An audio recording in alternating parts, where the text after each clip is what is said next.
We are tracking more wet weather going into our Wednesday afternoon as temperatures give us a bit of a break from the 90s. Now, some saw some stronger storms yesterday that did bring some heavy rain, some decent downpours for some, measurable rain, as well as some windy conditions. And that's the thing that we are watching going into our Wednesday afternoon. Severe weather outlook does include the Denver area today up into northern Colorado and the northeastern plains for this afternoon, with our primary threat being that heavy rain potential with some of these slower moving storms.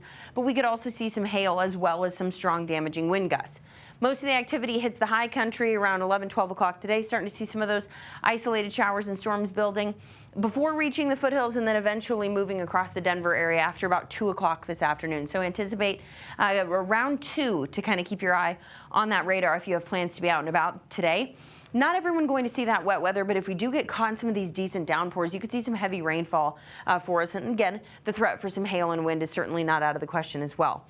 We'll take a brief break from the rain by late tonight and into early tomorrow morning, but we are talking excessive rain possible. All areas that you see here in green have the potential of picking up some of that excessive rain, that flash flood potential with some of those slower moving storms. So watching that, but also experiencing a bit of a break, as I mentioned, from the 90s, the mid 80s for afternoon highs today, mid to upper 80s into northern Colorado out toward the plains.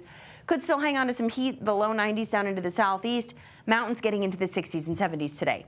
By tonight, we'll cool into the low 60s, a lingering storm early before gradual clearing takes over, and then tomorrow, another day in the 80s. We start partly sunny, very similar to today, and we'll end the afternoon with some rain and storm chances. We do have another risk for severe weather going into tomorrow afternoon, up and down the I-25 corridor with those storms building off towards the south before lifting north. It's this monsoon moisture that's getting lifted in from the south for us here that we're going to track. Again, the potential for some scattered storms going into your Thursday.